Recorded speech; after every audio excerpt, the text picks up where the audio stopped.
Tough choice with Kazeem Rahman. Would you rather? Tough choice. Only be able to wipe your tough choice by scooting around on the carpet. Tough choice. Tough choice. What kind of carpet is it?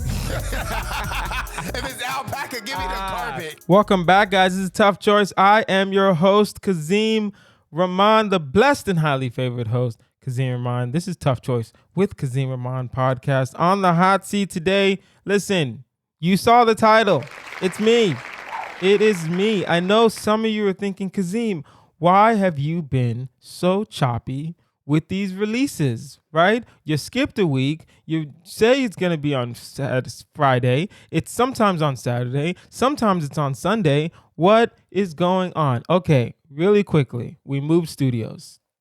That was the first thing. First, we moved studios. Then I had a child. So that's been a little hectic. Always a blessing, but children deserve a lot of attention. So they deserve and they require a lot of attention. Then, God bless our editor, got trapped in like the hurricane over there. No excuses on my part. I still should have had episodes, but the episodes I was already behind couldn't get them edited because there was a whole hurricane. And then the hurricane went away. He got his power back, and I still had to move studios again. So now we are in our third studio mock-up. We are rocking and rolling, and we are back.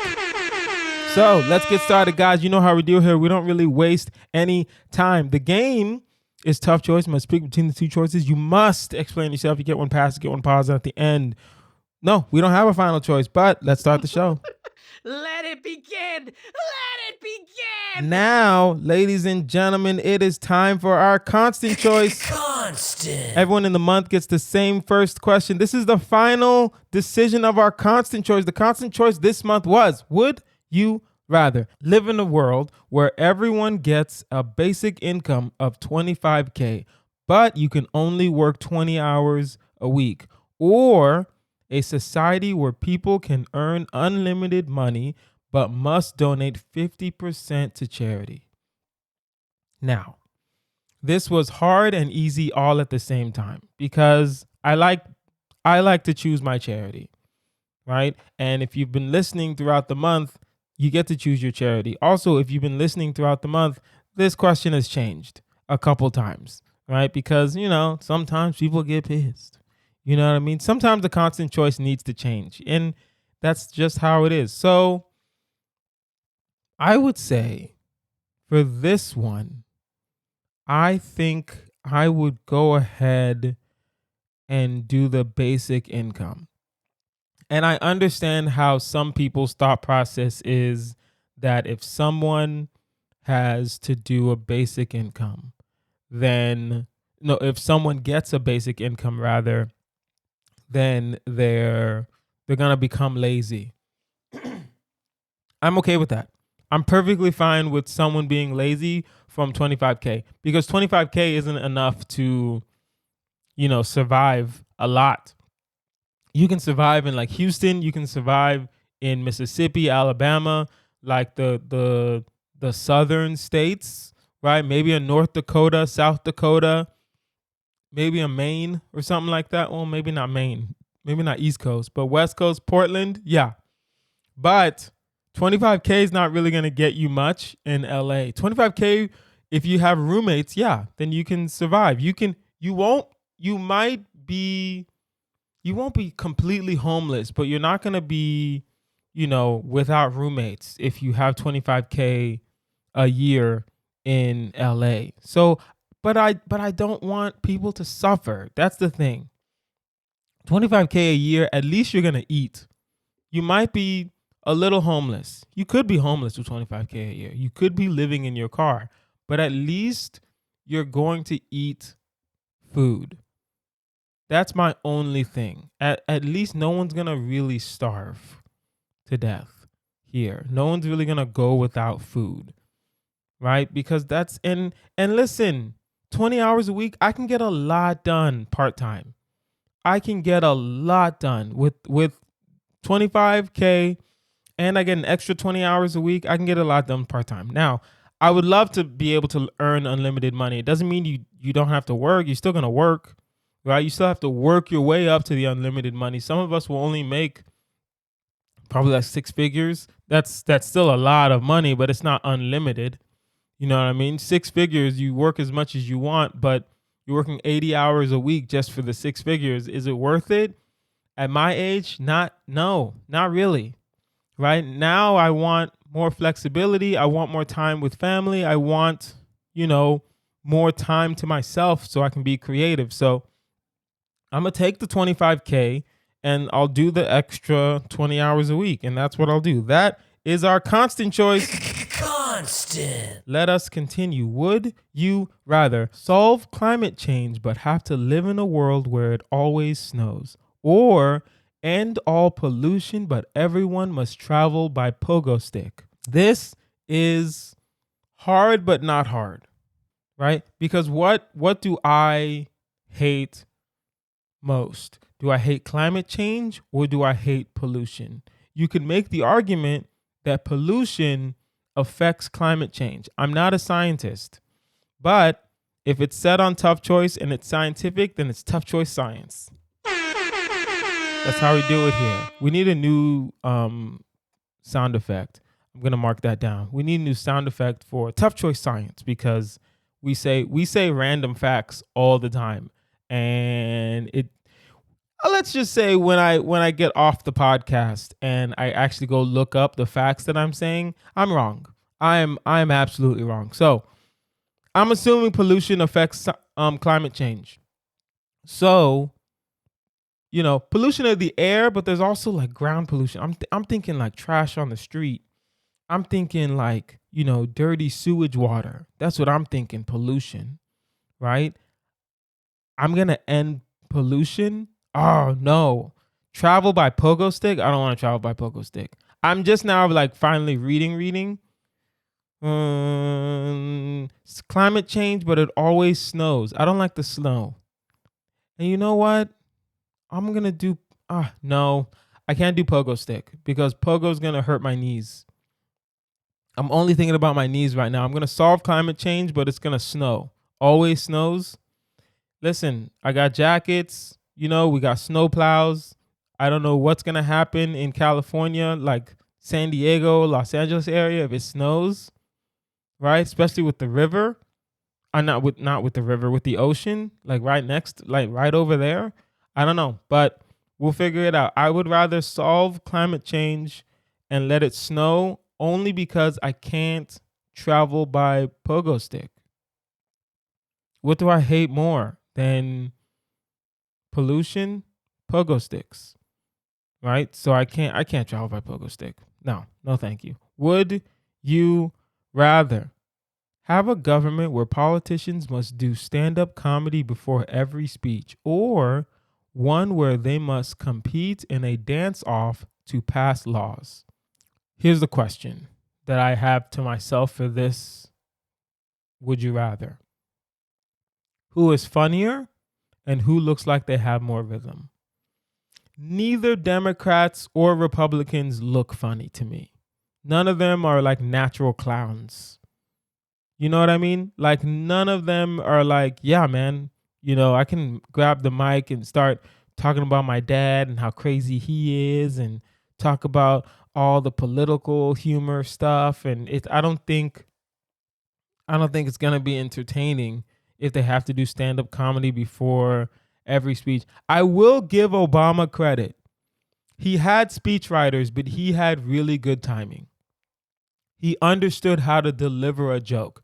None of those jokes he wrote, but he understood how to deliver a joke. He had a really good, old uncle energy where it's like, I can make him laugh, right? He was just a charming guy, right? He bombed Yemen, right? He bombed little children with drones, but that's not what we're talking about right now. We're talking about him being a charming guy. So who looks like they have rhythm? I think Democrats are more diverse, so Democrats would have more rhythm. So I would want to see a dance-off. To pass laws, I'd want to see a dance-off because I think the Democrats will destroy. I think, weirdly enough, I think Republicans would work harder at making people laugh. Weirdly enough, I think Republicans would work harder at making people laugh, but I don't even like watching political speeches, but I really don't want to have to tune in to be like, oh, look at this joke that, Senator Tom Cotton said before his speech, like every day, every speech. No, thank you. Because sometimes you watch the State of the Union. Sometimes I watch a presidential address if he's addressing the nation, or I'll watch if I'm bored, I'll watch like presidential stuff. Politicians talk at a lot of things, right? So it's not just, they're going to talk in Congress or talk at political events. Sometimes they'll talk at school graduations, right? I got a lot of nephews graduating. So sometimes they'll talk at there, and I don't want them doing stand-up comedy, especially if I'm there as a stand-up comedian. You want me to watch an amateur do my job? Nah. But I would like to see dance off. I think the dance off would actually be interesting because the first couple times, I'm pretty sure the Republicans will get destroyed, and then they'll be like, "Man, we gotta get some like Latinos that salsa on our team," and then they're gonna start recruiting. You're gonna see a lot of pop lockers as politicians if you have to dance off to pass laws. So, that's exciting. That's really exciting. Would you rather have kids who never need to sleep but require constant entertainment, or kids who only sleep but you must sing them lullabies non-stop? Kids who only sleep. I don't want that. I think when I wrote this, I was just like babysitting two of my nephews, and they are, how do I say this? They're monsters. They are definitely two young boys who love to run. And let me tell you, they ran every which way, everywhere. And then it's like, yo, go to sleep. It's 1 a.m. Why are you guys still awake? Go to sleep. So yes, I would love kids who sleep, but if they only sleep, that's not good for their development. If we're being fair, of course I would love kids to leave me alone, right? What I wanted to say is kids leave me alone. But even if they leave you alone, if it says that they're only sleeping, but you have to sing them lullabies non-stop, nah, fam. Oh, wait, are we saying that in order for them to sleep, you have to sing them lullabies nonstop? Or kids who never need to sleep but require constant, damn. If they never need to sleep, they require constant entertainment. Constant. So you have to, either way, this sounds awful. And I'm going to read it again just so we're all on the same page. Would you rather have kids who never need to sleep but require constant entertainment, or kids who only sleep but you have to sing them lullabies nonstop? Either way, you're working. Either way, you are working. Oh man, this sounds terrible. I'm going to sing the lullabies. Because if I have to require a child with constant entertainment, that, especially if they're kids, that's a lot of slapstick. That's a lot of me falling down. That's a lot of me making happy faces. But all I have to do is just hum some lullabies, and then you're out. I'm good on that. I'll do that. Sounds weird, but I'll do that. And it's not good for the development. We probably should. Well, either one's not good for their development, because 1, they need sleep, and 2, they can't only sleep. So either way, you're screwed. Well, we're moving on. I pick the singing the lullabies. Would you rather be able to make your child's toys come to life, or create magical bedtime stories that act out themselves? Oh, This one is way better than the sleep, no sleep, entertainment lullabies one. Way better. Now, okay, pros and cons of each. If I make my child's toys come to life, that can be good, but can be bad. Because on one hand, yes, I'll get them like Barbie. I'll get them like a bear, right? I'll get them like little cuddly stuff. You get them like an Elmo and stuff like that, and I make them come to life so she can play with Elmo, right? He can play with, a Power Ranger. That's cool. At the same time, I've seen Toy Story. I remember when Toy Story came out. I've only seen 1 and 2 because I'm an adult. So I saw Toy Story until I became like an actual adult, and then I stopped watching these kids' movies. No, thank you. So if these toys come to life, I don't know what kind of personality these toys are going to have. I don't want these toys cussing out my child, right? I don't want any of these toys cussing out my child. You know what I mean? It's great, right? If I can't do something, if I can't play with my kid, then yeah, cool. I'm going to point at this little big bear and the bear, play with the bear. Play tag with the bear. Go outside, play with, I'm going to get you 2 bears that are your size, and then they can run around, right? They can't bite you because they don't have mouths. They're toys, right? So yeah, the cons are we don't know what these toys' personality is going to be like. 2, we don't know if this is good for your child. It's still an imaginary friend, right? It's not real. Right. And if he or she only has, I don't know, man. I think if my kid only plays with their toys that come to life, then it's just going to be weird growing up, because then they're going to be adults and they're not going to want to play with the toys. So now I have this like power for no reason. On the flip side of that, create magical bedtime stories that act out themselves. Okay.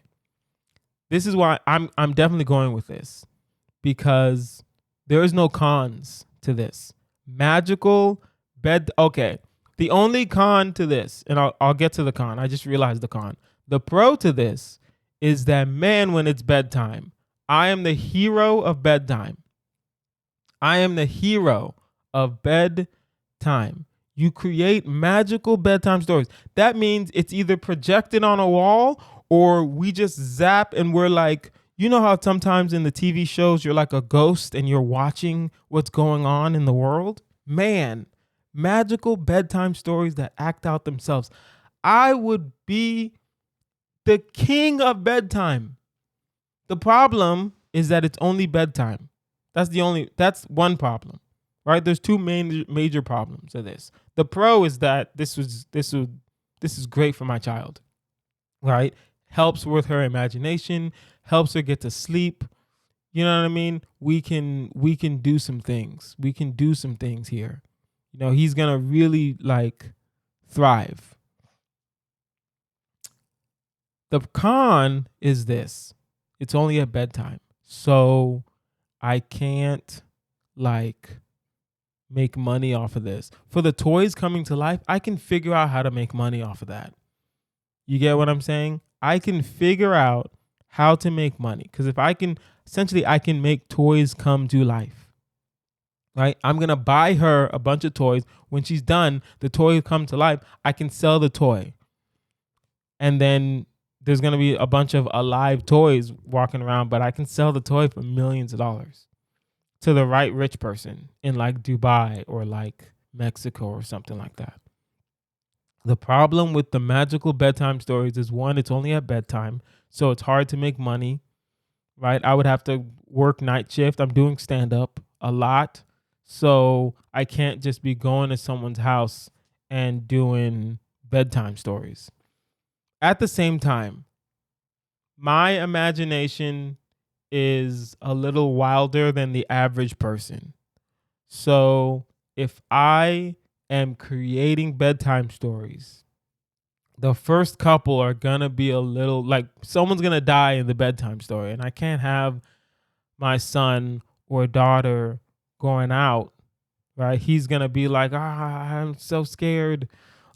Chris died in my story, and you're just like, man, Chris was gonna die. He messed with the wrong gang, right? I'm not good at creating. I need to be good at creating kid stories. I don't know if I'm good at creating kid stories yet. It's gonna take me a couple months. So the first couple months, my kid's gonna have nightmares. That's what's gonna happen. The first couple months, my kid is gonna have very bad nightmares because the stories are gonna be very grim, very gruesome, right? Gunfights, swords, dragons, fire. People are gonna be lit on fire. There's gonna be a drive-by shooting and a dragon's gonna show up. Like it's gonna be wild, right? I don't think in the first couple months, I don't think my child is gonna be okay. I think it's gonna stunt their like development, right? I'm only thinking about development because my kid's still new, so I have to think about how their brain is gonna work. But who knows, right? I don't. That's the only. I'm still doing the magical bedtime stories. I'm still very much going to ruin my child's night for a couple months. But after a couple months, after I figure it out, then man, let me tell you, these like stories are going to be fire. They're gonna be so good. So good. I'm so excited now. Bedtime stories all the way. All right, let's continue. Would you rather earn $1,000 every time you can spin a plate on a stick for 5 minutes, or $5,000 for walking on stilts for an hour? An hour is a long time. An hour is a long time to walk, period. Right? An hour is a long time. Well, an hour is not that long. Because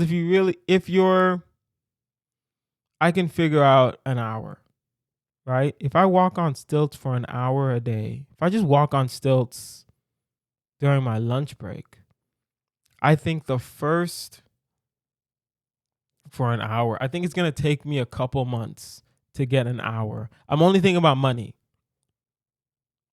right? If I can spin a plate on a stick for 5 minutes, 5 minutes is shorter than an hour. So 5 minutes, I'll take the 5 minutes, right? Either way, it's going to take me at least 3 months to master each skill, right? If I'm spinning a plate on a stick, I have to focus on the stick, right? You have to focus. You have to look at the plate. You have to make sure it's actually spinning for 5 minutes. 5 minutes is not a long time. It's like a Jodeci song. 5 minutes long. That's it. At the same time, man, stilts for an hour, $5,000 an hour. Basically, I'm getting paid $5,000 an hour. I can't take you can't beat that deal. You got to do the stilts. And you're walking, right? And that's fine because you're going to learn how to keep balance, right? The first month I'm going to break a bone cuz I'm going to fall and it's going to be bad. Right? I don't know how high stilts are. Right? So I'm going to look up, how high are stilts? How high are stilts? Okay. 18 to 30 inches. Wait, no. 30 feet or 30 inches? Up to 7 feet.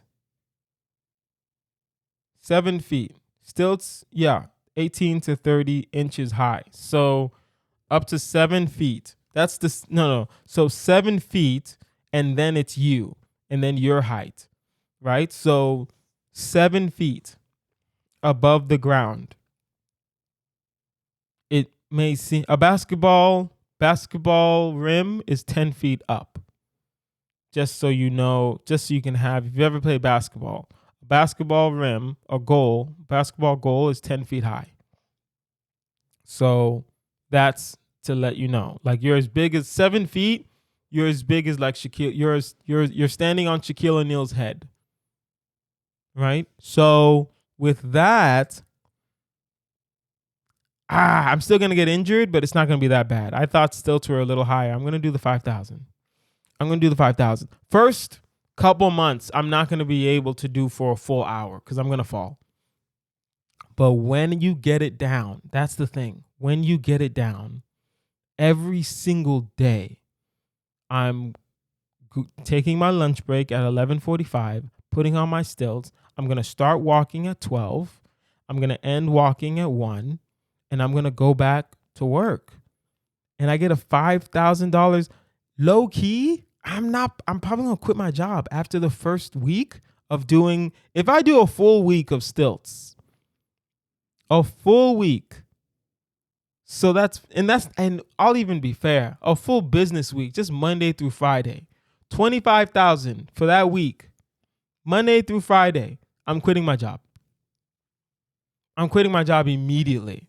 I might quit my job after the first 2 days. I'm not going to lie. But I want to do a full 5 days of like, I can walk for an hour. I have my cell phone out.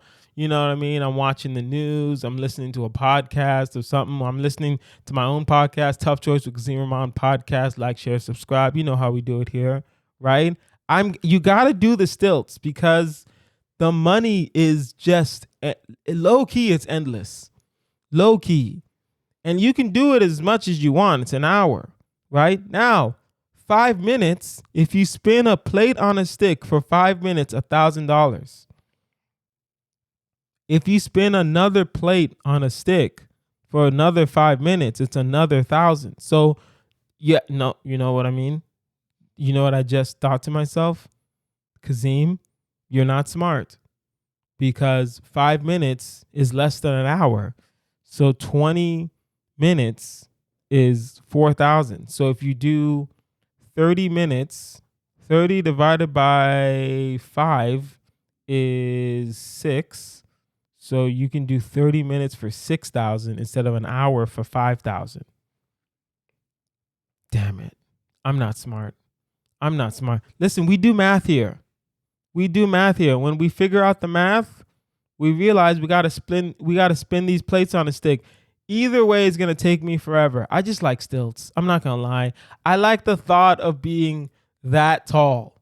That's ridiculously tall. Like unimaginable tall. That kind of tall is the fun part of the stilts, right? Now, do I have to focus if I'm spinning the plate? Yes, I can't. This is what we do here, by the way. This is what I do a lot. I make a decision and then I realize that my math is wrong. And then I change my mind immediately because we spin in these plates. $1,000 for only 5 minutes. Nah, man, we gotta spin these plates. All right. Again, take my lunch break at 11:45. Tell my boss, I'm like, listen, from now on, no, matter of fact, you don't even have to go to lunch early. You can go to lunch at 12. You're fine. You just need 30 minutes. 30 minutes. And you can probably do it as much as you want, right? You can only do one plate at a time. Don't play with me. I know you're thinking, right? We've all seen the pictures or the videos of, the middle-aged guy spinning 12 plates at once and he keeps spinning, right? And it's like on like Good Morning America or something like that. And that's fine. That's perfectly fine. But you can only spin one plate at a time. And because you can only spin one plate at a time, that's why in my mind, I'm thinking, after the 5 minutes, I'm going to be exhausted trying to focus on spinning the plate. But you spin it, you get $1,000, then you spin it again, you get another $1,000. It's only been 10, 12 minutes. You've already made $2,000 in 10, 12 minutes. Yeah, listen, I'm still going to quit my job after like 2 days if I can figure it out, right? If I can learn how to spin a plate on a stick for 5 minutes, it's going to take longer to master than the stilts, because stilts, you just have to walk and keep your balance. right? Everyone can keep balance, but can you keep balance on a plate with a stick? Ugh, that's gonna be a little harder. But you gotta go for it, because the money for the $1,000 for 5 minutes, low key is endless. Low key is endless, right? Because the stilts, you have to have room. You have to, like, where you gonna keep the stilts and stuff. Plate on a stick, you can do that in your bedroom, bro. You can live stream that in your bedroom. So you're getting $1,000, and then people will watch you spin a plate on a stick. You'd be amazed at what people will watch online. So yeah, the money is endless, right? Because I'm gonna charge you if I'm spinning plates on a stick, regardless. I don't care what's going on, right? Is it boring? Yeah, but we've watched boring stuff online all the time. All the time. I stumbled upon a video of a girl just eating lobster. It had like 4 million views. I'm like, what's going on here? So I'm going to spin these plates on these sticks. That's what it is. Guys, that is our episode. This has been Tough Choice with Kazeem Rahman. You can find me online at Kazeem Comedy. That's Kazeem Comedy. Like, share, subscribe to this podcast. We are growing and we love it. Our audio engineer is QueezyLeo. You can find him online at Ayo Queez. We'll put that in the show notes. Get at him for all your podcast, video, audio needs, and editing needs. If you have a tough choice question or a hire, fire, retire, we might bring that back. Or a marry, fuck, kill, we might bring that back. Or you have a moral dilemma. Or you have a what would you do? Or if you just have a question you want us to discuss on the podcast that is a tough choice for you, email toughchoice@outlook.com. That is toughchoice@outlook.com. I've been Kazeem Rahman. This has been me. This has been Tough Choice. You guys have been amazing. Bye. Choice with Kazeem Rahman. Would you rather? Tough Choice. Only be able to wipe your tough choice by scooting around on the carpet. Tough Choice. Tough Choice. What kind of carpet is it? If it's alpaca, give me the carpet.